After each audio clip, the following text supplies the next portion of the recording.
Ladies and gentlemen, it is that time of year again. It is time for the World Series. I know there's snow on the ground up here, but yeah, the Fall Classic is just about to get underway in about an hour's time, and I was right with the teams that got there, and I still think we're going to be looking at about.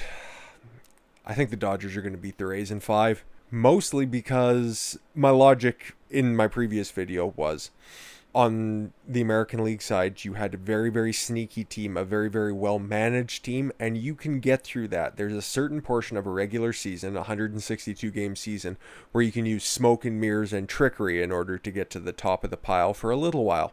And because of the condensed nature of this season, the Rays were very successful from that. Kevin Cash is a master. He learned under the tree of Terry Francona, where he coached for him for a couple of years prior to getting the Tampa Bay Rays gig. There are very few trees that players can fall, or coaches can fall off of, rather, and continue on the success of their previous manager. You look at Mike Scioscia, who created Joe Madden, who's gone on to create guys like Dave Martinez and everybody else who served underneath him. It's not quite as bad as what you get with football, where everybody seems to fall off the Bill Belichick tree, doesn't seem to really produce that well.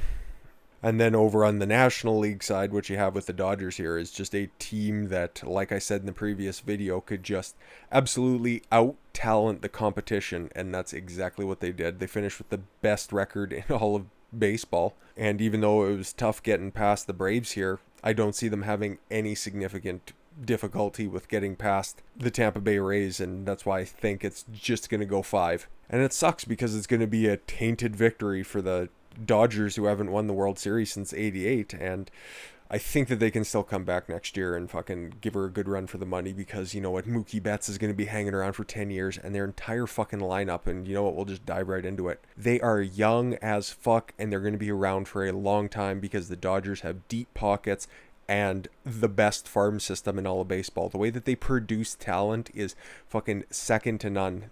I don't know, man. When it comes to a professional sports team, I don't think anybody does it better than the Dodgers. From signing top-end talent that doesn't end up blowing in your face, with a couple of exceptions. They used to be really bad in the early 2000s with Adrian Beltre. He had his worst tenure with any team. If he would have stayed with the Dodgers, man, there would have been no chance for any Hall of Fame conversation, which I'm still kind of on the outside on. I don't know. Now that the dust is settled on him, I think he'll miss out, or he might be one of those late 7 or 8 year selections if he's still on the ballot that long. But that is not the point of this video. The point of this video is to break down what the Rays and the Dodgers have to offer. Since we're on the Dodgers, we might as well talk about them. But I think it's still going to be an interesting series to watch. I think they're going to be very close games, mostly due to the fact that the Rays are just expert strategists. So it doesn't have it listed here, but tonight the Dodgers have Clayton Kershaw going for them, and the Rays have Tyler Glasnow going for them, who ended up being... it does have it there, but whatever, fuck it. Tyler Glasnow definitely has done a exceptional job of replacing Chris Archer, because he was one of the big points of the Pirates trade there that sent Archer off to the Pirates, and in return, it didn't really make much sense because the Rays at that time weren't too much of a contender, and the Pirates were definitely like, okay, we're going to make the wild card, but why the fuck are we mortgaging our future? But Pirates are going to pirate, right? Glasnow's good. I don't want to take anything away from him, and the fact that they'll be backing him up with Charlie Morton and Ian Snell, who I don't know, man. Being a Blue Jays fan, you get to see these guys all the time, and did I say Ian Snell? I meant Blake Snell. Blake Snell is just not that talented. I understand he puts up good numbers. Throughout an entire game, he makes several stupid decisions, and he's a very, very emotional player. Not in like the rah-rah, let's go type of emotion, but the type that, well, he'll sit in his head too long. And the onslaught of batters he's going to be facing in this division is going to be relentless for him. But let's stick with the Rays here. So I look up and down that lineup that they have off to the side here. Diaz, Lowe, Arozena, Renfroe, Margot. They're a defensively sound crew. They can do a good job, and they're definitely a better team than the 2008 team. I can absolutely guarantee that. But it doesn't bode well for them. You look across the aisle, though, you got Mookie Betts, Corey Seager, Justin Turner, Max Muncy, Will Smith at DH, who's also going to be playing catcher. a couple times through this series as well. Last year's NL MVP Corey Bellinger hitting in the 6 hole for fuck's sakes. Then you got Corey Taylor over there at the 2. Jock Peterson, who, you know what, he was almost traded in the offseason over to the Angels, but because the three-way trade between Minnesota, Boston, and the Dodgers fell through, he ended up sticking around, and I think everybody's kind of glad. I was a little bit hesitant. Man, I really like his skill set, and now he gets to play over there in the left corner, and in all honesty, he is the prototypical corner outfielder. And then, of course, you got Austin Barnes, who is a part of that terrific young tandem of catchers that they have for the Dodgers right now, which is unfucking matched in this league right now. So if we're going to go lineup to lineup, man, the Dodgers are going to put a lot of wood on a lot of ball, and I think there's going to be a lot of hits. I don't know how many runs there are going to be because the Rays do put out a very good defensive team, and I think they might have a little bit of an edge there. I think the path for victory, if the Rays are to win this series, it is definitely to play defensively sound baseball, and it is also to pitch through trickery because they also have a very deep bullpen. It's not quite as flashy. They don't have the names like Joe Kelly. They don't have Kenley Jansen. But they got some guys over there that can really piece it together inning by inning. And as much as I want to get, especially on the face of it, on raw talent-wise, the Dodgers definitely have them beat. But if we just sneak back over to the coaching side of things, I think hands down, the Rays are a much better coach team.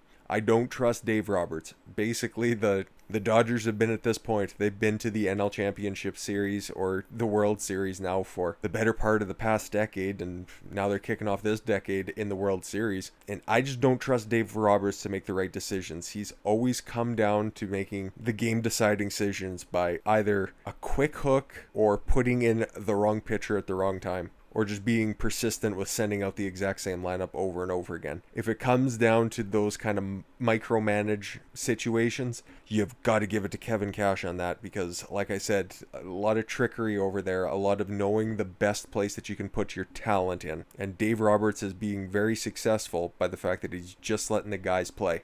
But that's my opinion. I just wanted to give a quick rundown. So I think starting pitching, come on.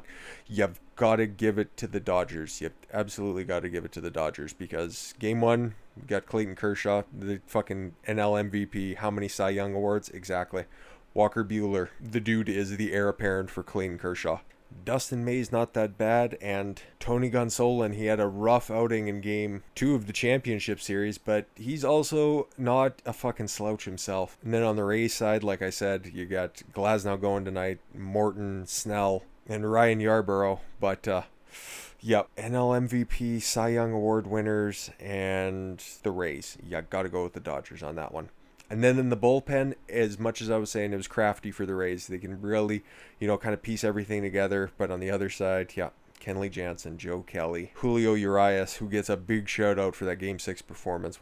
Game 7, sorry. What a stud. What an absolute stud. And then, of course, the easiest 100 miles an hour in baseball in Brusard Graterol, who's not good enough for the dilapidated Red Sox, but he is fucking throwing heat and scaring motherfuckers out there in LA, so sorry, gotta go again on that side of the ball for the Dodgers. Out in the field, though, give her to the Rays. Fucking Kevin Kiermaier will hoover everything up without a doubt, but that's just everybody else is at least defensively sound, and there's no real holes there. And then the lineup, sorry Tampa fans, Dodgers are just gonna fucking hit the baseball out of the park. It's you just gotta mitigate it. You gotta be able to control those bats, but yeah, that one's easy. That's the easiest pick to make. Now, when it comes down to calling a game, putting it together, the Rays manager and his coaching staff are second to none in baseball. So, if it comes down to very tight games, very picky, choosy games, you'll be able to see the Rays pick up a game or two here or there. But like I said, Dodgers in 5, guys. If you take the time to watch the World Series, yeah, definitely, by all means, feel free to drop your predictions in the comment section down below. Otherwise, fucking enjoy the World Series, because it only comes around once a year. But thank you again for the gift of your time. I've been Don Consuelo. I want you guys to follow your gut and get after it. Take care, everyone.